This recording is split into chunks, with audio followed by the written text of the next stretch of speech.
எல்லோருக்கும் வணக்கம். எல்லாரையும் பற்றி சொல்லிட்டாங்க. இருந்தாலும் நான் என்னோடய ஃபார்மாலிட்டி நான் ஒன்று கொஞ்சம் சொல்லணும். அதுக்கு முன்னால் வந்து இந்த திரைப்படத்தை நாங்கள் எடுத்து முடித்து டப்பிங் முடித்து ரீரெக்கார்டிங் ரெடியாக இருக்குது. ரீரெக்கார்டிங் போக போகிறோம். ஒரு மாற்றத்திற்காக படத்தை பிடிப்பை முடிச்சுட்டு வந்து சொல்லுவோம்னு சொன்னது இவ்வளோ நாள் சொல்லலை. இப்போ நான் சொல்லிட்டேன் உங்ககிட்ட திருமணம் அப்படின்ற தலைப்பையும் அது சம்மந்தப்பட்ட செய்திகளையும்.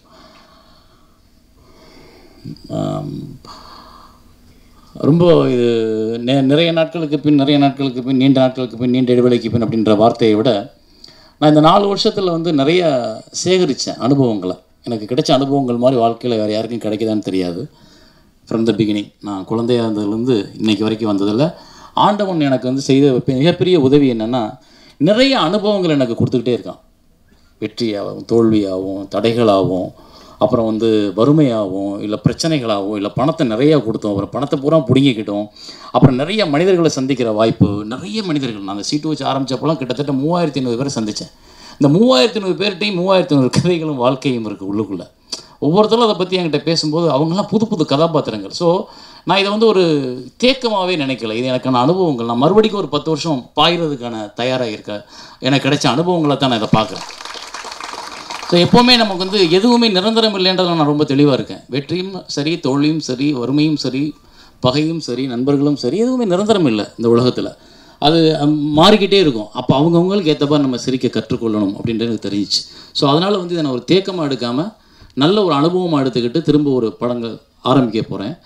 இந்த படம் வந்து திருமணம் அப்படின்றதுனா எல்லாருக்கும் ஒரு டக்குன்னு ஞாபகம் வரும். ஒன்று தங்களோட திருமணம், இல்லை தங்களோட பிள்ளைகளுக்கு பண்ண போகிற திருமணம், இல்லை தனக்கு நடக்க போகிற திருமணம், இல்லை தன் அப்பாவுக்கு நடந்த அம்மாவுக்கு, அந்த மாதிரி எத்தனையோ விஷயங்கள் ஞாபகம் வந்துக்கிட்டே இருக்கும் திருமணம்னு சொன்ன ஒன்று. ஆனால் சில திருத்தங்களுடன் அப்படின்னு போட்டிருக்கிறது வந்து வாழ்க்கையில் இன்றைக்கி தேவை என்ன, திருமணம் நடக்க போகிறவங்களுக்கும் திருமணம் பண்ண போகிறவங்களுக்கும் இல்லை திருமணம் பண்ணவங்களுக்கும் உள்ள எக்ஸ்பீரியன்ஸ் தான் இந்த படம். ஒரு திருமணம் பொண்ணு பார்க்க ஆரம்பித்து அவங்களுக்கு கல்யாணம் நடக்கிறதுக்குள்ளே படம் முடிஞ்சு போகும். ஆனால் அதுக்குள்ளே நம்ம சொல்ல போகிற விஷயம் ஏன்னா இன்றைக்கி வந்து ஒவ்வொரு மனிதனுக்குள்ளேயும் பல வகையான மனப்பிரச்சனைகள் இருக்குது. ஒவ்வொரு மனிதனுக்குள்ளேயும் வாழ்க்கையிலையும் பல வகையான போராட்டங்கள் இருக்குது. பல வகையான தவறுகளை செஞ்சுட்டு திரும்ப நம்ம வந்து அதை உட்காந்து யோசிக்கும்போது காலம் கடந்து போயிடும், நண்பர்கள் கடந்து போயிடுவாங்க, உறவுகள் கடந்து போயிடும், திரும்ப உட்காந்து யோசிப்போம். ஸோ ஒவ்வொரு படத்துலையும் ஏதோ ஒன்று சொல்கிற மாதிரி இந்த படத்தில் ஒரு விஷயம் சொல்லியிருக்கேன். ஏன்னா அடித்தட்டு மக்கள், நடுத்தர வர்க்க மக்கள், இவங்களுக்கு தான் இந்த படம். அவங்க வந்து ஏன்னா இருக்கப்பட்டவன் எல்லாத்தையும் செஞ்சிடறான், இல்லாதப்பட்டவன் எல்லாத்தையும் ஏதோ ஒரு வகையில் செய்யறதுக்கு முயற்சி பண்ணி அதை நடக்க முடியாமல் இல்லை அதை நடக்கிறதுக்கு கடன் வாங்கி இல்லை திரும்ப பிரச்சனைகளை மாட்டிக்கிட்டு வாழ்க்கை போகிற ஏதோ ஒரு தொல்லைக்குள்ளேயே வாழ்கிறான். ஏதோ எல்லா மனிதனும் நிம்மதியாக வாழ்கிறானா கிடையாது. அவன் காலையில் எந்திரிச்சு ஒருத்தன் வெளியே போனான்னா நைட்டு திரும்பி வீட்டுக்குள்ளே வர்றதுக்குள்ளே அவன் சந்திக்கிற பிரச்சனைகள், அவன் சந்திக்கிற மன உளைச்சல். எல்லோரும் தண்ணி அடிக்கிறான் போய் ஒர்க் ஷாப்லன்னா சும்மா தண்ணி ஜாலிக்காக தண்ணி அடிக்கிறேன் 10%, மன உளைச்சலையும் பிரச்சனைகளையும் தண்ணி அடிக்கிறது தான் 90%. அது காரணம் வந்து இந்த சமூக கட்டமைப்பு, இந்த சமூக கட்டமைப்பில் உள்ள கோளாறுகள், குறைபாடுகள். அதைத்தான் இந்த படம் பேச போகுது. உளவியல் ரீதியாக தான் திருமணம்ன்றது ஜாலியான படம். அதே சமயத்தில் உளவியல் ரீதியாக நம்ம எடுக்கக்கூடிய ஒவ்வொரு முடிவுகளும் பிற்காலத்தை நோக்கி இருக்கணும். அந்த பிற்காலத்தில் உள்ள பிரச்சனைகளை எப்படி முன்னாடியே அட்ஜஸ்ட் பண்ணலாம் அப்படின்றதுக்கு தான் இந்த திரைப்படம் எடுத்திருக்கேன். ஸோ அதே சமயத்தில் இந்த படத்தை வந்து மிக யதார்த்தமாகவும் மிக நகைச்சுவை உணர்வோடு, அதுக்காக தான் நான் இந்த படத்தில் நிறைய பேரை சேர்த்துக்கிட்டேன். தம்பிராமையா அண்ணன், MS Bhaskar sir, Sukanya madam, எல்லாரையும் பாலசரவணன், இவங்கெல்லாம் உள்ளே கொண்டாந்தது காரணம் என்னென்னா இது ஒரு நகைச்சுவை உணர்வோடு சொல்லலாம். அப்படியே ஃப்ளோவாக போய்கிட்டே இருக்கும் படம். எதுவுமே நமக்கு தெரியாதான திடீர்னு படம் பார்த்துட்டு முடிச்சுட்டு போகும்போது நீங்கள் யோசிப்பீங்க, ஆமாம் இல்லை நம்ம கூட இப்படி இருந்திருக்கலாம்ல, இல்லை நம்ம இப்படி பண்ணலாம்ல அப்படின்னு யோசிப்பீங்க. அந்த மாதிரியான ஒரு திரைப்படமாக தான் இதை நான் உருவாக்கியிருக்கேன். இது கண்டிப்பாக மக்களுக்கும் எல்லாத்துக்கும் பிடிக்கும். குறிப்பாக ஊடகங்கள், பத்திரிகைகள் இதை கொண்டாடுவீங்க. ஏன்னா நீங்கள் நல்ல படங்களை என்றைக்கும் கைவிட்டதே கிடையாது. எந்த சப்போர்ட்டும் இல்லாமல் நான் பண்ண எல்லா படங்களையுமே நீங்கள் உச்சி முகர்ந்துருக்கீங்க. ஆட்டோகிராஃப் ஆகட்டும், தவமாகட்டும், அதெல்லாம் நீங்கள் பண்ண செயல். அதே மாதிரி இந்த திரைப்படத்தில் நான் எடுத்துக்கிட்ட டெக்னீஷியன்ஸ் எல்லாருமே வந்து இப்போ கனி சொன்னால்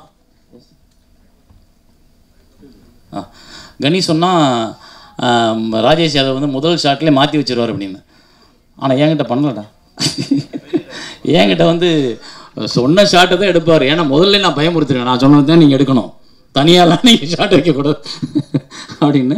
ஆனால் நல்ல கேமராமேன் எனக்கு கிடைச்ச ஒளிப்பதிவாளரும் சரி, இசையமைப்பாளர் சித்தார்த் விபின்டன் நான் வந்து ஒரு பண்ணும்போது எனக்கு பெருசாக தெரியாது. எனக்கு அவரை ஏதாவது ஆள் வேறு நார்த் இந்தியன் மாதிரி இருக்காரா, இவருக்கு நம்ம கலாச்சாரம் எங்கே புரிய போது, இவன் எங்கே நமக்கு மியூசிக் போடுவார், எனக்கு நான் முதல்ல நம்பலை.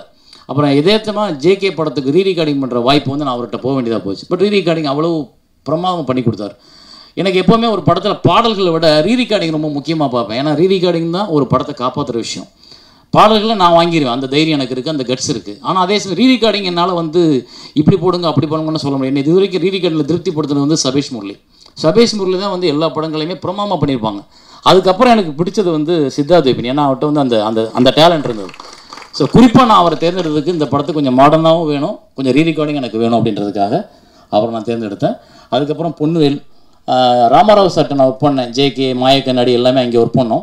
ஆனால் அந்த சமயத்தில் அவர் அசிஸ்டண்டாக இருந்தார். அவரோட வேலை எனக்கு பிடிச்சிருந்தது. எனக்கு இந்த புதியவர்களோட பழகுறது ரொம்ப பிடிக்கும். புதியவங்களோட நெருங்கிக்கிட்டே இருப்பேன். நல்ல டேலண்ட் இருந்தாலும் கண்டிப்பாக அவங்கள பயன்படுத்தணும்னு நினைப்பேன். அவங்க வந்து நம்மகிட்ட கேட்கணும்லாம் அவசியம் இல்லை, எனக்கு வேணும்னா நான் கூப்பிட்றேன். அப்படி தான் நான் பாலசரவணையும் கூப்பிட்டது. ஸோ பொன்வேல்கிட்ட வந்து ஒரு நல்ல திறமை இருக்குது. குறிப்பாக ரொம்ப ஃபாஸ்ட்டாகவும் ரொம்ப நம்ம என்ன நினைக்கிறோமோ அதை எடிட் பண்ணுவார். இப்போ இந்த ட்ரெய்லர் கூட நான் பார்த்தீங்கன்னா ரொம்ப யோசிக்கலை, ஒரு 10 மணி நேரம் தான் யோசிச்சிருப்பார். அதுக்குள்ளே அந்த ட்ரெய்லர் நாங்கள் ரெடி பண்ணிட்டோம். ஸோ அதனால் வந்து அவரோட திறமை எனக்கு பிடிச்சிருந்தது. அதே மாதிரி அசோக் ராஜன் வந்து பெரிய டான்ஸ் மாஸ்டர். ஆனால் எனக்கு அவரை முதல்ல டான்ஸு ஆக்டிங்க்கு சான்ஸ் கேட்டு ஃபோட்டோ கொண்டு வரும்போது தெரியும் எனக்கு. அவங்க கூட ரொம்ப நாள் ஒரு படம் ஒர்க் பண்ணணும்னு ஆசையாக இருந்தது, பண்ணல. இப்போ இந்த படத்தில் வந்து உமாபதி நல்ல டான்ஸராக இருக்கிறதுனால சரி அவரை பயன்படுத்துகிற ஒரு டான்ஸ் மாஸ்டர் வேணுன்றதுக்காக தான் நான் அசோக்கை தேர்ந்தெடுத்தேன். அதே மாதிரி லலிதானந்த் வந்து எனக்கு ஜேகேயில் வந்து சின்ன சின்ன வரிகள் பாடல்கள் அங்கங்கே உள்ள பிட் சாங்ஸுக்கெலாம் அவர் எழுதினார். எனக்கு அப்போ தெரியவே தெரியாது, நான் அவர் பார்க்கவே இல்லை. அவர் பாட்டுக்கு சித்தார்த் விபினை பார்ப்பார். அங்கே அவங்க 2 பேரும் சேர்ந்து ஒரு பாட்டை போட்டு போயிடுவாங்க. யார் இது எழுதுனானா, சார் லலிதானந்தன் ஒருத்தர் சார் அப்படிம்பா சித்தார்த்து. யாருங்க அந்த லலிதானந்தன் காமிக்க மாட்டேங்கன்னா, கடைசி இந்த படத்துக்கு நான் பார்க்கும்போது தான் நான் அவரை பார்த்தேன். அது வரைக்கும் பார்க்கல. மிக அற்புதமான கலைஞன்.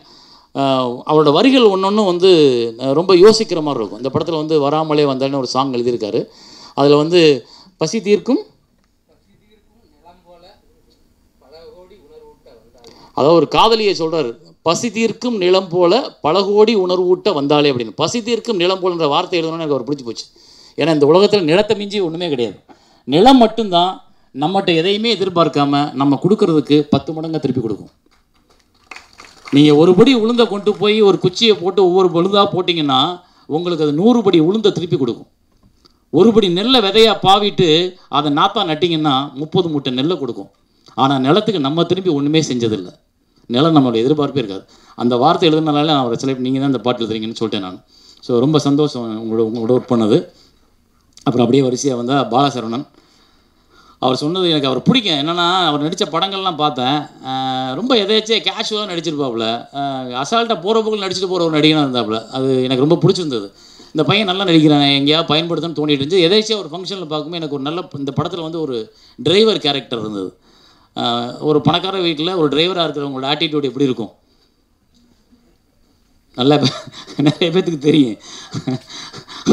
அந்த வீட்டில் என்ன நடந்தாலும் கவலைப்பட மாட்டான், பட் யூடியூப் பார்த்துட்ருப்பான். அது ஸோ ஒரு நல்ல கேரக்டர் இந்த படத்தில். அதுக்கு எந்த உருவம் சரியாக இருக்குன்னு பார்த்தேன், அந்த உருவம் அந்த கரெக்டாக இருந்துச்சு. அந்த மதுரைக்காரன் வேறையா கொஞ்சோண்டு ஒரு திமிர் இருக்கும், ஒரு லேசாக. அது எனக்கு பிடிச்சிச்சு. அவன் நல்லா பண்ணியிருக்காப்புல சரவணன், நல்ல ஆக்டர். அதாவது ரொம்ப மெனக்கடை வைக்கல என்னையெல்லாம். சொன்னோன்னே சரிண்ணே ஒன்றும் மரியாதை. இன்னொன்று அவனோட மெனக்கடல் பிடிச்சிருந்துச்சு. ஒரு ஓகேண்ணே அப்படின்ட்டு போகாமல் ஏதோ ஒன்று செஞ்சிடாமல் அதுக்கான மெனக்கட்டு பண்ணது பிடிச்சிருந்துச்சு. ஸோ ஒரு நல்ல நடிகனை இன்னும் இந்த திரையுலகம் நிறையா பயன்படுத்திட்டு கண்டிப்பாக உனக்கு நிறைய வாய்ப்புகள் வரும். அது ஒன்று. அப்புறம் அடுத்து வந்து காவ்யா சுரேஷ். அந்த பொண்ணு வந்து ஆக்சுவலி 2 படம் ஏற்கனவே மலையாளத்தில் நடிச்சிருக்காங்க. இதுதான் ஃபஸ்ட்டு தமிழ் படம். எனக்கு முதல்ல அதெல்லாம் தெரியாது. நான் வந்து ஏற்கனவே வந்து இன்னொரு பெண்ணை தான் தேர்ந்தெடுத்து வச்சுருந்தேன் இந்த படத்துக்காக. அந்த பெண்ணை பார்த்துட்டு அந்த பெண் வந்துட்டு மேக்கப் டெஸ்ட்லாம் எடுத்து முடிச்சிட்டோம். அந்த பொண்ணு கேரளா தான். நீங்கள் நினைக்காதீங்க என்னடா உடனே நீங்கள் கேரளாவை தான் வேறு யார் எடுக்கிறீங்க அப்படின்னு நினைக்காதீங்க. சிரிக்கிறீங்களே. ஸோ அந்த பொண்ணு மாளவிகா நாயர்னு ஒரு பொண்ணு. அந்த பொண்ணு தான் நாங்கள் ஓகே பண்ணி வச்சுருந்தோம். ஆனால் முகத்தில் வந்து ஒரு குழந்தை தான் நடந்துருச்சு. ஏதோ ஒரு உறுத்தல், வேறு யாரும் கிடைக்கல. ட்ரை பண்ணி பார்க்குறேன், வர்ற பொண்ணுங்களாம் அந்த கேரக்டருக்கு செட் ஆகலை. இந்த பொண்ணு ரொம்ப குழந்தையாக இருக்குது, இந்த பொண்ணுக்கு கல்யாணம்னா நல்லா இருக்காது, ஒரு மெச்சூரிட்டி வேணுமே. நான் படத்தில் வந்து கொஞ்சம் மெச்சூர்டாக ஹேண்டில் பண்ணுற கேரக்டர் அது. ஸோ அதுக்கு ஒரு மெச்சூரிட்டியான ஒரு முகம் வேணுமே நினச்சிக்கிட்டே இருந்தேன். அப்போ அந்த படத்தில் டான்ஸ் மாஸ்டர் ஒர்க் பண்ணுறதுக்கு கேரளாவிலேருந்து இன்னொருத்தர் ஒர்க் பண்ணியிருக்காங்க, சஜ்னா அப்படின்னு. அவங்க வந்தாங்க. அவங்ககிட்ட டிஸ்கஸ் பண்ணிகிட்டு இருக்கப்போ அவங்க பக்கத்தில் தங்கியிருந்தாங்க. அப்போ அவங்க ஒரு ஹோட்டலில் அவங்க பக்கத்தில் தங்கியிருந்தாங்க, நாங்கள் வேறு அப்பார்ட்மெண்ட்டில் இருந்தோம். அப்போ அவங்கள பார்க்கறதுக்கு இந்த பொண்ணு வந்திருக்கு. தெரியலை, திடீர்னு வந்து நான் என் ரூமில் உட்காந்துருக்கேன், வந்து கதவை தட்டுச்சு டப்புன்னு. இந்த தட்டுங்கள் திறக்கப்படும், கேளுங்கள் கொடுக்கப்படும், இந்த கதவை தட்டினா கிடைக்கும்னு. அது மாதிரி வந்து அந்த பொண்ணு கதவை தட்டுச்சு. கதவை தட்டினோடனே எஸ் யார் நீங்கள் அப்படின்னா, சஜ்னா மாஸ்டர் அப்படின்னு. அவங்க பக்கத்தில் இருக்காங்க, இங்கே இல்லைன்னு சொல்லி நம்ம அசிஸ்டன்ட் அனுப்பிச்சிட்டாங்க. ஒரு சின்ன ஃப்ளாஷில் வந்து அந்த முகம் ஏதோ நம்ம தேடுற ஒரு பொண்ணு மாதிரி இருக்கே அப்படின்னு யோசித்தேன். அப்புறம் சசினா மாஸ்டர் கூப்பிட்டு கேட்டப்போ, எஸ் சார் அவர் 2 படம் ஏற்கனவே படித்து நடிச்சிருக்கா சார்னா, கொஞ்சம் எக்ஸ்பீரியன்ஸ் இருக்குன்னா இன்னும் கொஞ்சம் ஈஸியாக இருக்கும். அப்புறம் திடீர்னு கூப்பிட்டு உட்கார வச்சு பேசும்போது அந்த பொண்ணு அப்படி இப்படின்னுச்சு, பதக்கான்னுச்சு, சத்தமாக சிரிச்சிச்சு. அப்புறம் நீங்கள் என்ன வேணாலும் கொடுங்க அப்படி என்னென்னமோ பேச்சு அந்த பொண்ணு. நான் அதை ரசிச்சுக்கிட்டே இருந்தேன்.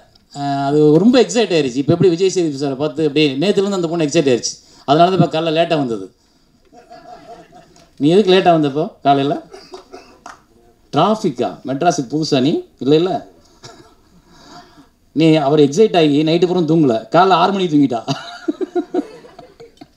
ஸோ அந்த கேரக்டருக்கு அந்த பொண்ணு எனக்கு பிடிச்சிருந்துச்சு. எனக்கு கேரக்டருக்கான பெண் தான் தேவை, கிளாமருக்கான பொண்ணோ வியாபாரத்துக்கான பொண்ணோ தேவையில்லை. ஸோ அந்த கேரக்டருக்கு அந்த பொண்ணு நல்லா இருந்ததுனால நடித்தா. ஆனால் நடிக்க போனதுக்கப்புறம் ஷூட்டிங்கில் ஒரு புது பொண்ணு அப்படின்ற உணர்வுலாம் கிடையாது. ரொம்ப அசால்ட்டாக ரொம்ப அழகாக ஹேண்டில் பண்ண அந்த கேரக்டரை. அந்த படத்தில் ரொம்ப நல்ல பேர் கிடைக்கும் அந்த பொண்ணுக்கு. ஸோ காவ்யா சுரேஷ் அந்த மாதிரி தான் எங்களுக்கு கிடைச்சாங்க. அதுக்கடுத்து தம்பி ராமையானனோட மகன் தம்பி உமாபதி, என்னோடய தம்பி தான். அவனை வந்து என்னென்னா பெரிய நான் அந்த தம்பி ராமையானன் கூட நான் வேலை பார்த்ததில்லை, எதுவும் பண்ணதில்லை. ஆனால் திடீர்னு அவனோட வீடியோ அந்த சாங் கிளிப்பிங்ஸ்லாம் காமிச்சாங்க. நல்ல டான்ஸர். எனக்கு நல்ல டான்ஸுன்றது அவன் ஆடுறது வேறு. ஆனால் அவன் எடுத்துக்கிட்ட அந்த முயற்சி யார்கிட்டையும் போய் கேட்கல, யார்கிட்டையும் போய் பயிற்சி எடுத்துக்கல. இந்த யூடியூப்பில் உள்ள வீடியோக்கள்லாம் பார்த்து அவனாக தன்னை உருவாக்கிக்கிட்டு இருக்கான். செல்ஃப் மேட், தன்னைத்தானே உருவாக்கிக்கிறதுன்றது ஒரு அரிய சக்தி. அது தம்பி ராமாயணம் போய் எந்த கம்பெனியும் அவருக்கு ரெக்கமெண்ட்லாம் பண்ணலை. அவனை உருவாக்கிக்கிட்டு அவனாக பயிற்சி எடுத்து அவன் வீட்டுக்கு போனால் அவன் ஒரு ஃப்ளோர் பூரா ரெடி பண்ணி வச்சுருக்கான். அந்த இதுக்கு ஃபைட் சீக்வன்ஸில் இங்கிட்டு முடிப்பான் திடீர்னு செவத்தில் இப்படி ரிவர்ஸ் அடிப்பான். ஸோ தன்னைத்தானே உருவாக்கி கொள்ள ஒருத்தன் எவன் மெனக்கிடுறானோ அவன் கண்டிப்பாக எவனாலையும் தடுக்க முடியாது, வந்துடுவான் மேலே. அப்படி வந்து ஒரு சிங்கம் தான் அது. இந்த முன்னாடி உட்காந்து விஜய் சேதுபதி சார், நீங்களாக தான் வந்தீங்க. உங்களை யாரும் உங்களுக்கு கேர் ஆஃப் கொடுக்கல, தட்டி கொடுக்கல. நீங்களாக உங்களை முயற்சி அதுதான் உங்களோட வெற்றிக்கு பலமான. யாராலும் எதுக்க முடியாமல் இருக்கிறதுக்கு காரணம் வந்து நீங்களாக உருவாக்கிக்கிட்ட இடம் அது. ஸோ அதுபோல் அந்த தம்பிகிட்ட வந்து அது எனக்கு பிடிச்சிருந்துச்சு. சரி, தம்பிராமன் என் பையன் ஒரு நடிகன், ஒரு இயக்குனர், ஒரு கதையாசிரியர் தன்னோட பையனுக்கு ஒரு அடையாளம் கேட்குறப்ப ஏன் நம்ம அவனுக்கு இதை கொடுக்கக்கூடாது அப்படின்னு சொல்லி நம்ம முயற்சி பண்ணிவிட்டு எங்கள் ப்ரொடியூசர்கிட்ட பேசணும். ஓகே சார், நீங்கள் தாராளமாக பண்ணலாம் சார் அப்படின்னு சொன்னாங்க. அவர்கிட்ட பேசணும், ஓகே பண்ணோம். இந்த படத்தில் மிகச்சிறப்பாக நடிச்சிருக்காரு. மிகச்சிறப்பான ரொம்ப அழகாக இருக்கார், ரொம்ப அழகாக டான்ஸ் பண்ணியிருக்காரு. ரொம்ப டைரக்டரோட ஆர்டிஸ்ட். ஒரு டைரக்டர் எப்படி ஹேண்டில் பண்ணணும்னு நினைக்கிறாங்களோ அப்படி வளைஞ்சிக்குவாப்பில் அவர். எந்த விதமான பிரச்சனைகளும் கிடையாது, அழகாக ஒத்துழைப்பு கொடுத்துருக்காரு. அவருக்கு இந்த படத்தில் ஒரு நல்ல பேர் கிடைக்கும். ஸோ ஒரு வித்தியாசமான கதாபாத்திரம் தான் அவருக்கும். ஸோ அதுக்கடுத்து வந்து தம்பிராமன் அண்ணன் அண்ட் எம்எஸ் பாஸ்கர் சார் 2 பேரும் எனக்கு வந்து அதாவது தம்பிராமனோட திறமையும் எம்எஸ் பாஸ்கரோட திறமையும் நான் சொல்லி தெரிய வேண்டியதில்லை, அது ஆல்ரெடி நீங்கள்லாம் தெரிஞ்ச விஷயம். இந்த படத்தில் என்னோட தாய் மாமனா அவரும் உமாபதியோட சித்தப்பாவா அருணாச்சலமும் 2 பேரும் ஒரு காம்படிஷன் இருக்குது. 2 பேருக்கு சீன் பை சீன் 2 பேரும் காமெடியும் சரி, கருத்துக்களும் சரி, டயலாக்கும் சரி விளையாடுவாங்க. ஸோ 2 பேருக்கு அது ஒரு நல்ல கதாபாத்திரம் கிடைச்சது. அவங்க மிக உயிரை கொடுத்து உயிரோட்டத்தோடு அதை பண்ணியிருக்காங்க. ஸோ அவங்களுக்கு என்னோட நன்றி. அப்புறம் வந்து தாரா, இவங்க வந்து வட சென்னையில் நடித்தவங்க. ஈழத்து தமிழ் பெண் இங்கே நடிக்க முயற்சி பண்ணிகிட்டு இருந்தாங்க. எங்களுக்கு ஒரு வேலைக்காரி கேரக்டருக்கு தேவைப்பட்டுச்சு. ஸோ இதுக்கு வந்தாங்க, சரியாக இருந்தாங்க. வட சென்னையில் நடிச்சிருக்கேன் நாங்கள். ஸோ வெற்றிமாறன் பட்டறை அப்படின்றப்போ கண்டிப்பாக அவங்களுக்கு எக்ஸ்பீரியன்ஸ் இருக்கும். ஸோ அவங்களையும் இந்த படத்தில் ஒரு நல்ல அங்கம்மான்ற ஒரு கதாபாத்திரத்தில் அறிமுகப்படுத்தியிருக்கோம். அதுக்கடுத்து வெங்கட், இவர் வந்து டப் ஸ்மாஷ் ஸ்பெஷல். அவர் டிவியில் வந்து எல்லாத்துக்கும் ஸ்பெஷலு. ஆனால் வந்து இந்த இன்ஸ்டாகிராமில் திறந்தோம்னா ஒரு 1008 டப் மேட்ச் இருக்குது அவருக்கு. நான் அந்த இன்ஸ்டாகிராம் பார்த்துக்கிட்டே இருப்பேன். பார்த்தா திடீர்னு ஒவ்வொரு நாளும் ஒன்று போஸ்ட் போட்டுகிட்டே இருப்பார். யாரும் அந்த எனக்கு அவர் டிவியில் நடிப்பார்னு தெரியாது, சீரியல்லாம் பார்க்குறதில்ல நான். ஸோ அதனால் நடிப்பார்லாம் எனக்கு தெரியாது. ஆனால் இன்ஸ்டாகிராமில் இதை பார்த்துக்கிட்டு தான் ஒருத்தன் தீராத தாகத்தோடு இருக்கான், எவன்னு தெரியலையே அப்படின்ட்டு, தம்பி நீங்கள் யாருன்னு அவருக்கு மெசேஜ் போட்டு உங்கள் நம்பர் அனுப்புங்க, நான் உங்கள்கிட்ட பேசணும்னு சொன்னால் நம்பர் அனுப்பிச்சார். சரி, நீங்கள் படத்தை நடிக்கிறீங்கன்னா அவருக்கு ஒன்றும் புரியல. சரி சார் நான் பண்ணுறேன் சார். அப்புறம் தான் எனக்கு தெரியும் ஒரு நிறையா சீரியல் நடிச்சிருக்காரு, நிறையா ஆனால் ரொம்ப மிக திறமைசாலி. இதில் ஒரு சின்ன கேரக்டர் தான் நடிச்சிருக்காரு, ரொம்ப அழகாக நடிச்சிருக்காரு. ஸோ அவர் வெங்கட் எனக்கு கிடைச்ச ரொம்ப சந்தோஷம். அது மாதிரி பாலகுமார் ரேவதி, அது அவங்க சொல்லிட்டாங்க ஆட்டோகிராஃபில். அவங்க எனக்கு அறிமுகமானது பாண்டவர் பூமியில் வந்து டான்ஸு மாஸ்டர் வந்து கூல் ஜெயந்த். அப்போ அதில் அவங்க கூட ஒர்க் பண்ணாங்க. அவங்களோட பார்ட்டிசிபேஷன் ரொம்ப பிடிச்சிருந்தது, அந்த நடன அசைவுகள் பிடிச்சிருந்தது. ஸோ எனக்கு ஒரு புதுசாக தேவைப்பட்டாங்கன்னு ஆட்டோகிராஃபில் வந்து இப்போ வரைக்கும் என்னோடய படங்களை பண்ணிகிட்ருக்காங்க. மாண்டேஜஸ் அண்டு டிஃப்ரெண்ட்டான விஷயங்கள் எல்லாத்தையுமே வந்து கரெக்டாக அவங்க சாங் எடுத்து கொடுத்துருவாங்க. ஸோ அது மாதிரி வந்து இப்போ வந்துட்டு போன மனோபாலா சார், அவர் வந்து இந்த படத்தில் நரசிம்மாச்சாரி அப்படின்ற ஒரு கேரக்டர் பண்ணியிருக்காரு. அவர் தான் இந்த உலகத்தோட பிரச்சனைகளை பேச போகிறார் அந்த படத்துக்குள்ளே. ஸோ அவருக்கு ஒரு வித்தியாசமான கேரக்டர். எப்படி ஜேகேல வந்து அவர் நிறைய பேசுவார் படத்தில், ஆனால் ஜேகேல வந்து அவர் ஒரு ஊமையாக பயன்படுத்திட்டேன், பேசவே கூடாது அப்படின்னு. அது நல்லா இருந்துச்சு, எல்லாருக்கும் ரசித்தாங்க. பரவாயில்ல, ஒரு கேரக்டரை பேசாமல் ஆக்கிவிட்டீங்களா அப்படின்னு. அதே மாதிரி இந்த படத்தில் வந்து நரசிம்மாச்சாரின்னு ஒரு இன்கம் டேக்ஸ் ஆஃபீஸராக நடிச்சிருக்காரு. அவர் நிறையா விஷயங்கள் பேசுவார், படம் பாருங்கள் தெரியும். அதே மாதிரி ஜெயபிரகாஷ் சார் வந்து என்னோடய மாயக்கண்ணாடியில் ஃபஸ்ட்டு படத்தில் நடித்தார். இப்போ இது வரைக்கும் என்னோடய படங்கள் வரிசையை நடிச்சிக்கிட்டு இருக்காரு. அவர் எவ்வளவு பண்பட்டிருக்காரு, எவ்வளோ பக்குவப்பட்டிருக்காரு, எவ்வளோ வந்து அவர் தன்னை தயார்படுத்திட்டு இருக்காருன்னு எனக்கு இந்த படத்தில் நடிக்கும்போது தெரிஞ்சிச்சு. மாயக்கண்ணாடியில் ஃபஸ்ட்டு ஷாட்டு அவர் நிற்க வைக்கும்போது உடம்பெல்லாம் உதறிச்சு, அந்த சிகரெட்டு வந்து அப்படியே ஆடுது. சார் என்னை விட்டுருங்க சார், நான் போயிடுறேன், என்னை விட்டுருங்க சார், எனக்கு வேணாம் சார், நடிப்புலாம் வராது, நான் ப்ரொடியூசர் சார் அப்படின்னு மல்லு கட்டுறாரு. நீங்கள் தான் நடிக்கிறீங்க அப்படின்னு சொல்லி மாயக்கண்ணில் வெயிட் பண்ணி அவருக்காக சொல்லி கொடுத்தேன். இன்றைக்கி இந்த படம் எடுக்கும்போது நான் ஒரு ஷார்ட்டை சொல்லிட்டு வரேன், அசால்ட்டாக நடிச்சுட்டு போயிட்டார், வேலையே கொடுக்கல எனக்கு. நான் சொன்னேன், ஐயோ ரொம்ப எக்ஸ்பீரியன்ஸ் ஆகிட்டீங்களே சார், ஆபத்தாச்சு அப்படின்னு. ஆனால் ரொம்ப நல்ல ஆர்டிஸ்ட், ரொம்ப நல்ல மனிதர், ரொம்ப நல்ல தயாரிப்பாளர், ரொம்ப பக்குவப்பட்ட மனிதர். ஸோ அவரோட ஒர்க் பண்ணது சந்தோஷம். அதுக்கடுத்து மெயின் கேரக்டர் சுகன்யா மேடம். அவங்களுக்கும் எனக்கும் தான் அந்த படத்தை ஒரு டஃப் இருந்துக்கிட்டே இருக்கும். ஸோ படையப்பா பார்க்கும்போது நீங்கள் எப்படி ஒரு நீலாம்பரியை வேறு மாதிரி ரூபத்தில் பார்த்தீங்களோ, அது மாதிரி இந்த படத்தில் மனோன்மணியை வேறு மாதிரி பார்ப்பீங்க. மனோன்மணி அவங்க பேர். ஸோ ஒரு ஜமீன் வீட்டில் பிறந்த ஒரு மிடுக்கான, ஒரு தான் வச்சதான் தான் சொன்னதான் அப்படின்னு நினைக்கக்கூடிய ஒரு லேடி. என்னப்பா பேசிட்டேன். அந்த மாதிரி ஒரு கேரக்டர். அவங்க இன்றைக்கி வர முடியல, அவங்களுக்கு உடல்நிலை சரியில்லை, அதனால் வர முடியல. வரதா இருந்தது, கொஞ்சம் இதாகிடுச்சு, வர முடியல. ஸோ அதனால் அவங்களும் மிகச்சிறப்பாக ஒத்துழைச்சிருக்காங்க. அதுக்கப்புறம் இந்த படத்தில் தாயாராக ஒருத்தங்க அறிமுகப்படுத்தியிருக்கேன், ஒரு அம்மாவா. எனக்கு மனோரமா ஆட்சி நான் இழந்தது வந்து ரொம்ப வேதனை போடுவேன் அப்பப்போ. ஏன்னா எந்த கேரக்டராக இருந்தாலும் உள்ளுக்குள்ளே வந்து உட்காந்துக்கிட்டு நம்ம நினைக்கிற மாதிரி 100% கொடுக்கக்கூடிய ஒரு அம்மா மனோரமாச்சி. அவங்க இருக்கிற வரைக்கும் நான் பாண்டவர் பூமி, வெற்றி கொடி கட்டு எல்லா படத்துலையும் எனக்கு அவங்கள பார்த்தா எனக்கு எங்கள் அம்மாச்சிங்க வரும். ஸோ அவங்கள நான் அப்படியே பயன்படுத்துவேன். அவங்க கேரக்டர் பூரா பார்த்தீங்கன்னா தெய்வானு தான் இருக்கும். ஸோ அப்படியே பயன்படுத்தியிருப்பேன். அவங்க மிஸ் ஆனதுக்கப்புறம் எனக்கு இப்போ ஒரு அம்மா கேரக்டருக்கு வேணும்னா ஆள் கிடைக்கல, தேடி பார்க்குறேன். எல்லாம் ஏதோ ஒரு சினிமா முகமாகவே இருக்காங்களே ஒழிய எனக்கு யதார்த்தமாக எங்கள் வீட்டில் பழகிற ஒரு முகமாக கிடைக்கல. அப்போது சரி சரண்யா மேடம்னு எல்லோரும் சஜஸ்ட் பண்ணாங்க. அப்போ நான் சரண்யா மேடம் எனக்கு என் கூட தவமாய் தமிழ் ஒர்க் பண்ணியிருக்காங்க, எங்கள் அம்மா நடிச்சிருக்காங்க. ஆனால் அந்த அளவுக்கான கேரக்டர் கிடையாது. அவங்கள ஒரு பெரிய கேரக்டரில் பயன்படுத்திட்டு திருப்பி ஒரு சின்ன கேரக்டருக்காக கூப்பிடுறதுக்கு எனக்கு மனசு ஒப்பலை. ஸோ அதனால் நான் அவங்கள கூப்பிடல. அதுக்கப்புறம் நான் திடீர்னு தேடினப்போ கேரளாவில் அது கூட இந்த காவியம் தான் சொன்னிச்சு, சார் இந்த மாதிரி ஒரு ஆர்டிஸ்ட் இருக்காங்க சார் அப்படின்னோடனே அவங்கள பார்த்தா அவங்க வயசு வந்து எப்படி ஒரு 35-36 வயசு தான் இருக்கும். ஆனால் அவங்க 65 வயசு 70 வயசு 45 வயசு எந்த கேரக்டர் கொடுக்கும் அந்த கேரக்டர்லாம் நடிச்சிருக்காங்க. அந்த ஸ்டில்ஸ் அண்ட் கிளிப்பிங்ஸ் பார்த்தோன்னே ரொம்ப பிடிச்சி போச்சு. அப்புறம் நமக்கான முகமாக இருந்தது, தமிழ் முகமாக தெரிஞ்சது. ஸோ அவங்க நான் இந்த படத்தில் அறிமுகப்படுத்தியிருக்கேன் தமிழில் ஒரு அம்மாவாக. அவங்க நிறையா வளம் வருவாங்க கண்டிப்பாக. ஸோ இதுக்கப்புறம் வந்து என்னோடய தயாரிப்பாளர்கள் பற்றி நான் சொல்லி ஆகணும். என்ன சொல்கிறது, ஒரு இடுக்கு, ஒரு பிரச்சனை, ஒரு கஷ்டம், ஒரு சூழல் வரும் பொழுது நண்பர்கள்லேருந்து, பழகியவர்கள்லேருந்து, உறவினர்கள்லேருந்து விலகி நிற்பாங்க.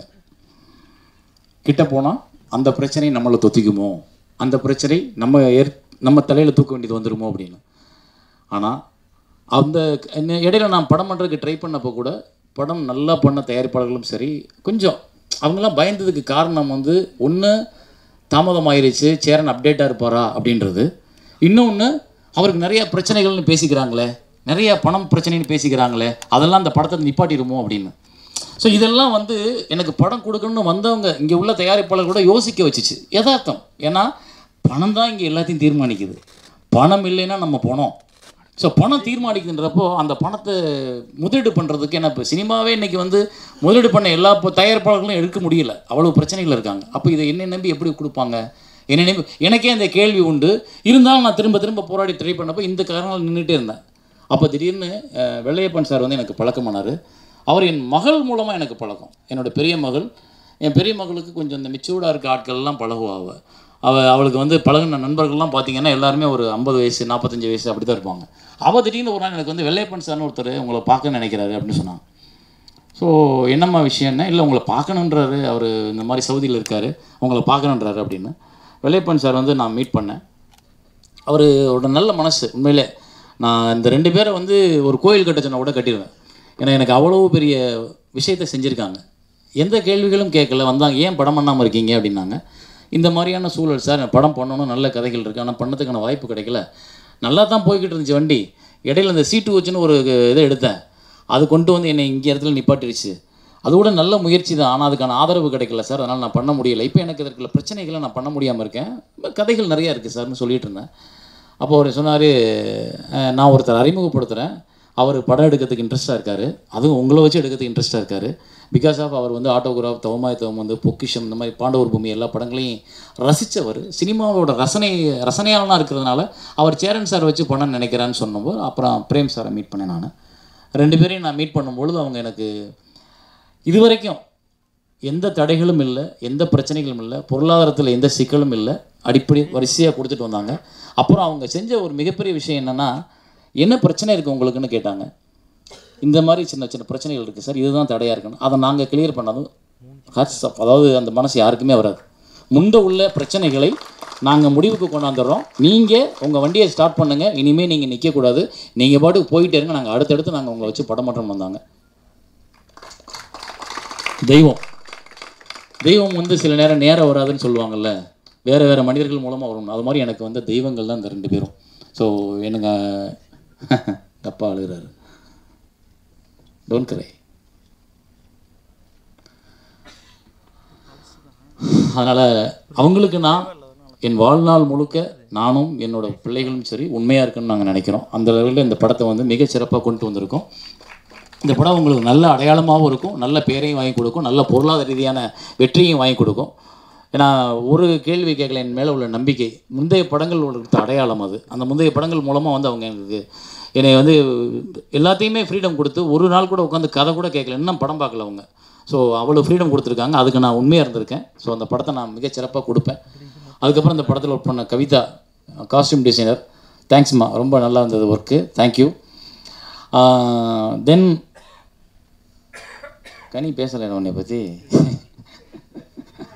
ஆமாம், கனி அவன் என் தம்பி தான், வாடா போடா தம்பி அப்படி இப்படின்னு பேசுவோம். அவன் பெரிய ஒரு எப்படின்னா வந்து நம்மளுக்கு வந்து எனர்ஜி கொடுத்துட்டு போயிட்டே இருப்பான். அண்ணே அண்ணே, அந்த அந்த அண்ணேன்றதை கூட அண்ணே எப்படின்னு இருக்கியே அப்படி அண்ணே அப்படிமா, அந்த அண்ணேன்றதுல நமக்கே கொஞ்சம் தெம்பு வந்துடும். நானே ஏற்கனவே தெம்பாக இருப்பேன், இதில் இன்னும் கொஞ்சம் தெம்பாக்கிட்டு போயிடுவான். அப்புறம் யார்ட்டையா ஃபோன் பண்ணி நம்ம சண்டை விட்டுருப்போம். ரொம்ப ஒரு உணர்வுபூர்வமான கலைஞன். நான் அவனை வச்சு ஒரு படம் பண்ணணும், அவனை கேட்டுட்ருக்கான். குலதெய்வம்னு ஒரு கதை சொன்னேன், பண்ணுனேன்றான். பண்ணணும், அது ஒரு அற்புதமான கதை குலதெய்வத்தை பற்றி. அது அவனுக்கு அந்த கதையை சொன்ன முன்னாடி நேற்று கூட பேசும்போது இந்த குலதெய்வத்தை கொடுத்துருந்தேன்னா, குலதெய்வத்தெல்லாம் கொடுக்க முடியாது, வேணும் நான் பண்ணுவோம் அப்படின்னேன். குலதெய்வம் நம்ம குலதெய்வம் தானே. அந்த கதையை சொல்லும்போது அவன் அந்த கதை வந்து கேட்டான் ஆஃபீஸில். கேட்கும்போது அவனுக்கு கேட்டுக்கிட்டே இருந்தான். திடீர்னு பார்த்தா கண்ணில் அப்படியே சொரன்னு தண்ணி வடிச்சிட்டே இருந்துச்சு. ஏடா அப்படின்னா, இல்லைண்ணே இது நம்ம வாழ்க்கைண்ணே அப்படின்னா. சரிடா நம்ம வாழ்க்கை தான், அதை பண்ணுவோம்டா ஒரு நாள் அப்படின்ட்டு இப்போ வெயிட் பண்ணிகிட்ருக்கோம். அதுக்கு ஒரு நல்ல வாய்ப்பு கிடைக்கும் கனி, கண்டிப்பாக நம்ம அந்த கதையை பண்ணுவோம். நீ எப்போவும் என் கூட இருப்பேன், நான் எப்போவும் உன் கூட இருப்பேன், அவ்வளோதான். அது இடைவெளிகள் வரலாம் போகலாம், இல்லை நீ எங்கேயாவது உயரத்துக்கு போயிடலாம், இல்லை நான் எங்கேயாவது ஒரு உயரத்துக்கு போயிடலாம். ஆனால் நமக்குள்ளே உள்ள நட்பு, நமக்குள்ளே உள்ள அந்த பாசம் அப்படியே தான் இருக்கும். அது யாராலையும் மாற்ற முடியாது. நீ, அமீர் சார், கருப்பழனியப்பன், ஜனநாதன், இந்த மாதிரி நம்ம எல்லாரோட சீமானன், தங்கர் பச்சன், இவங்க நம்ம 5 பேருமே 6 பேருமே விலைகளில் எங்கெங்கேயோ இருப்போம். ஆனால் நம்மளோட பாசம் அப்படியே தான் இருக்குது. திடீர்னு பார்த்தா என் பொண்ணு ஃபோன் நம்பரை பார்த்தா ஐ சித்தப்பா அப்படிங்கும். அந்த ஐ சித்தப்பா தான் நீ. கடைசி வரைக்கும் என் வீட்டில் நீ ஒரு ஆள், என் பிள்ளைக்கு நீ சித்தப்பா அப்படின்னா சித்தப்பா தான். அதனால் நீ எப்போவுமே என் கூட இருப்ப. சந்தோஷம், நன்றி நீ இழைக்காமல் வந்ததுக்கு. கடைசியாக விஜய் சேதுபதி சார், அவர் விஜய் சேதுபதி சார்னு தான் நான் சொல்லுவேன். தம்பி கூட பேசும்போது தம்பி விஜய் சேதுபதி தான். அப்போ நான் எப்படி கூப்பிட்றது அப்படின்னு. ஆனால் நான் அப்படி தான் கூப்பிடுவேன் அவரை. ஒரு நல்ல மனிதனை முரளி சாருக்கு அப்புறம் நான் சந்திக்கிறேன். தமிழ் சினிமாவில் முரளி ஆக்டர் இருந்தார், மிகச்சிறந்த மனிதர். அப்படி ஃபோன் பண்ணால் போதும், பாஸ் சொல்லுங்க பாஸ் அப்படிம்பார். என்ன பாஸ் சார் இந்த வரேன் பாஸ் அப்படின்ட்டு நேராக வீட்டுக்கு வருவார். என் பிள்ளைங்களோட உட்காந்து கஞ்சி சாப்பிடுவோம், கஞ்சியை குடிச்சிட்டு பேசிட்டே இருப்பார் அவர். என்னென்னா அந்த குணம் வந்து எப்பவுமே மாறாமல், அதாவது பொற்காலம் எடுக்கிறதுக்கு முன்னாடியும் சரி, பொற்காலம் எடுக்கிறதுக்கு அப்புறமும் சரி. அதே மாதிரி பாண்டவர் பூமியெல்லாம் முடிச்சதுக்கப்புறம் அதை பையனை வச்சு பண்ணும்போது நான் கூப்பிட்டு என்ன இந்த மாதிரி படத்தை பண்ணி பையனை பண்ணி நீ கெடுத்துட்டேன்னு, பாஸ் திட்டாதீங்க பாஸ், நீங்கள் வேணால் ஒரு படம் பண்ணு. அவ்வளோ ஒரு தன்மையான ஒரு மனிதர் முரளியை நான் இழந்ததை வந்து ரொம்ப நாள் ஃபீல் பண்ணியிருக்கேன். ஏன்னா கஷ்ட காலங்களில் வந்து நிற்கிறதும் சரி, திரைப்படத்துக்காக முன்னெடுக்கிறதும் சரி, அவரோட முயற்சி ரொம்ப பிரமாதமாக இருக்கும். ஒரு நல்ல மனிதர். அதுக்கப்புறம் நான் பார்த்த மிகச்சிறந்த மனிதர் விஜய் சேதுபதி. நான் அவரோட படம் நடிக்கலை, படம் ஒத்துக்கலை, படம் இன்னும் பண்ணலை, நாங்கள் பண்ண போகிறோம். ஆனால் அவர் செஞ்ச ஒரு விஷயம் என்னை அந்த 3 வருஷத்தில் 2 வருஷம் இல்லை, இந்த 2 வருஷம் கடக்கிறதுக்கு சார் நீங்கள் சொன்ன ஒரு வார்த்தை இந்த 2 வருஷம் நான் கடந்திருக்கேன் சார். எல்லாருக்கும் ஒரு நம்பிக்கை கொடுத்துச்சு. சீட்டு வச்சுன்னு ஒன்று ஆரம்பித்தேன் இல்லையா, அவங்களுக்கு என்ன கொஞ்சம் நிலுவை இதுக்கு கொடுக்க வேண்டியவங்கலாம், அவங்கெல்லாம் என்ன நினைக்கிறேன், சார் வந்து விஜய் சேது வச்சு படம் பண்ணிடுவார், கண்டிப்பாக நமக்கெல்லாம் திரும்ப வந்துடும். அந்த நம்பிக்கை நீங்கள் சொன்ன அனௌன்ஸ்மெண்ட்டில் தான் எனக்கு கிடச்சிது. நீங்கள் நான் பண்ணுற சேரன் சார் வச்சேன், அவர் இருக்க உயரத்துக்கு இப்போ வந்து என்னை பார்க்காம இருக்கலாம், என்னை தேடாமல் இருக்கலாம், இல்லை எங்கேயோ வந்து தெரியலன்னு சொல்லலாம், இல்லை வராமல் இருக்கலாம், இல்லை வந்தால் கூட நீங்கள் இங்கே வாங்க சார்னு சொல்லலாம். இப்போ கூட எங்கே ஃபோன் பண்ணாலும் சார் எங்கே சார் இருக்கீங்க, நான் வர்றேன் சார் பார். என்னோடய அலுவலகத்துக்கு கிட்டத்தட்ட 4 முறை வந்திருக்கார், நான் ஒன்றுமே இல்லாமல் உட்காந்துருந்தப்போ. அதுதான் நீங்கள் உயர்ந்த மனிதர், அதுதான் உங்களோட வெற்றி, உங்களோட அடையாளம். கண்டிப்பாக ஒரு நல்ல வாய்ப்புக்காக நான் காத்திருக்கிறேன். உங்களுக்கான கதையை மிகச்சிறப்பாக பண்ணி வச்சுட்டேன். அதை நம்ம பேசுவோம். அது எப்போ சீக்கிரம் உங்கள் வாயில் தான் இருக்குது. அது நீங்கள் இப்போ ஒரு வாய்ப்பு கேட்குற வச்சுன்னா ஏற்கனவே நிறைய பேர் அப்ளிகேஷன் போட்டாங்க, நான் அப்ளிகேஷன் பண்ண முடியாது. அது பண்ணும்போது நம்ம பண்ணுவோம். அந்த கதை உங்களுக்காக மட்டுமே கண்டிப்பாக பண்ணுவோம். இந்த நிகழ்ச்சிக்கு நான் கூப்பிட்டதுக்கப்புறம் இப்போ அவர் சொன்னார், அது என்ன ஒரு நல்ல விஷயம்னா, ஹார்ட்டு ஓப்பனாக மனசுக்குள்ளே எதையுமே யோசிக்காமல் இருந்துட்டால் எங்கேயுமே பயம் கிடையாது. யாருக்கிட்டும் பயப்பட வேண்டியதில்லை, யாருக்கும் தலை வணங்க வேண்டியதில்லை. நம்ம மட்டும் இருக்கலாம். அவர்கிட்ட நான் போய் லாஸ்ட் வீக் பேசிகிட்டு இருக்கேன், சார் திருமணம் முடிச்சிட்டேன் சார், நீங்கள் வந்து முடிச்சிட்டிங்களா sir, very good sir, very good very good, எப்போ சார் என்ன பண்ண சொன்னேன், சரி சார் நான் வந்துடுறேன் சார், நான் கண்டிப்பாக வந்துடுறேன் சார், நான் 12 இங்கே தான் சார் இருப்பேன், கண்டிப்பாக நான் வந்துடுறேன் சார், நான் 11 ஹைதராபாத் போகிறேன், வந்துடுறேன் சார், நான் வந்துட்டால் கண்டிப்பாக வந்துடுறேன் சார். நான் சொன்ன வார்த்தையை அப்படியே காப்பாற்றிட்டார். அப்போ அவர் கேட்டார், யார் சார் தயாரிப்பாளர்? நான் சொன்னேன், இல்லை சார் இந்த மாதிரி புது தயாரிப்பாளர்கள் இந்த மாதிரிலாம் பண்ண சார். சூப்பர் சார், அந்த மாதிரி தயாரிப்பாளருக்கு நம்ம ஹெல்ப் பண்ண சார், அந்த மாதிரி தயாரிப்பாளர் நம்ம கை கொடுக்கணும் சார். இந்த வார்த்தை யார் சொல்லுவா? கூட நின்று கூட உட்காந்து பழகி தன்னோட அடிமட்டத்திலேருந்து போகுது. இன்றைக்கி உச்சத்துக்கு நிறைய பேர் அதெல்லாம் கண்டுக்கிறதே கிடையாது, கூட சேர்க்குறது கூட கிடையாது, ஃபோன் எடுக்கிறது கிடையாது.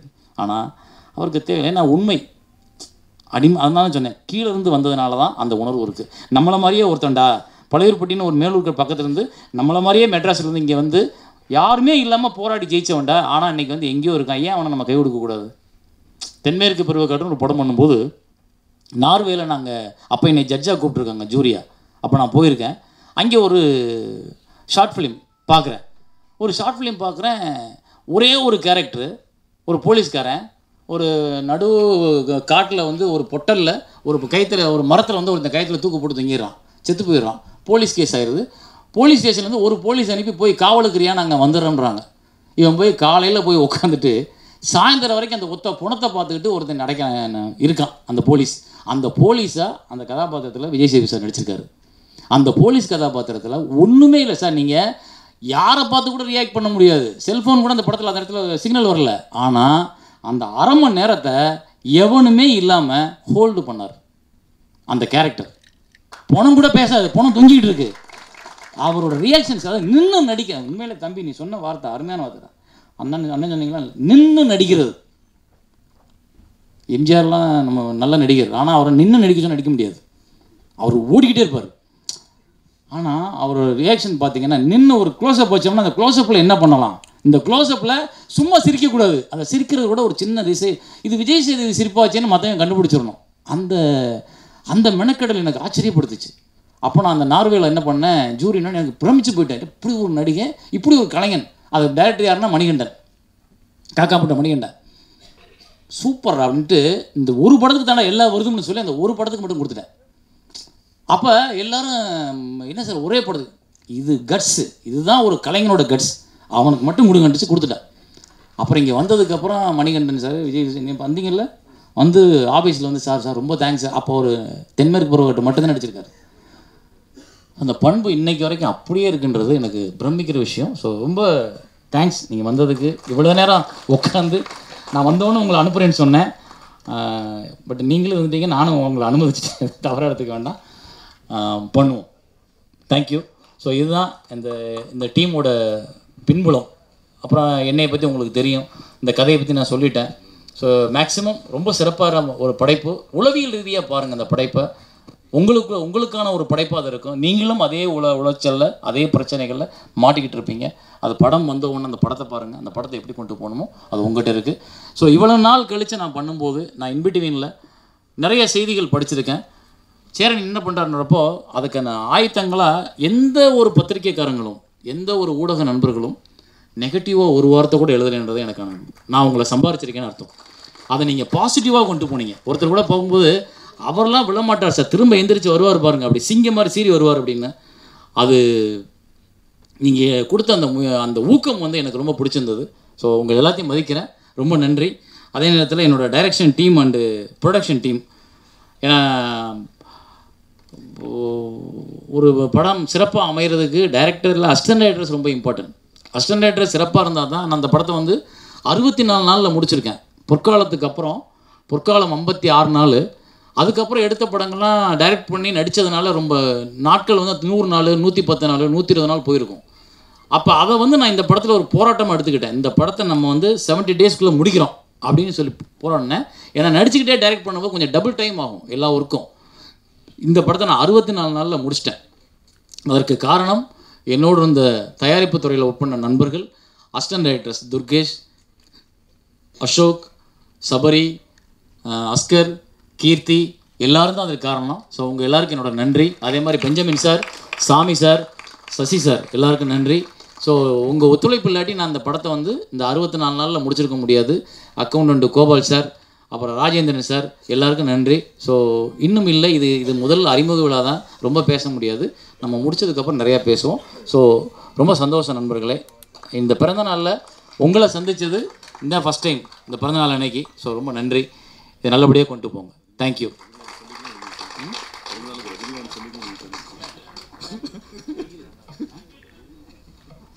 அதான் தம்பி நிகில் சேனலை போட்டால் தான் நாங்கள் ஓப்பனே பண்ண முடியுது. நிகில் நண்பர் தான். நான் இவர் வந்து 22 வருஷத்துக்கு முன்னாடி பார்த்துருக்கேன் பாலு ஜுவல்லர்ஸ் வாசலில். அப்போ வந்து உங்களால் நான், உங்களுக்காக நான் ஒரு விசிட்டிங் கார்டு கொடுத்தாரு. இந்த பையன் புதுசாக இருக்கானே, உங்களால் நான் உங்களுக்காக. அப்புறம் பார்த்தா அது மக்களால் நான் மக்களுக்காக நான் ஆகிப்போச்சு. இங்கேருந்து அங்கே போயிடுச்சு அது. ஸோ மிகப்பெரிய சுறுசுறுப்பான உழைப்பாளி. 24 ஹவர்ஸ் ஒர்க் பண்ணுற ஒரு கேரக்டர் நான் ஆச்சரியப்படுவேன். அந்த இதெல்லாம் கூட எங்களுக்கு சுறுசுறுப்பாகும், தொத்திக்கிறோம். இவரோட கேரக்டர் தான் விஜய் வந்து புதிய கீதையில் நடிக்கும்போது அது இன்ஸ்பிரேஷன் ஜெகனுக்கு. ஸோ ஒன்றே நீங்கள் அப்பப்போ ட்ரெஸ்ஸை மாற்றி பயமுறுத்துவீங்க. இன்னைக்கு மாற்றலை, மாற்றியாச்சு. அடாப்பா, ரொம்ப நன்றி. மக்கள் செல்வன்.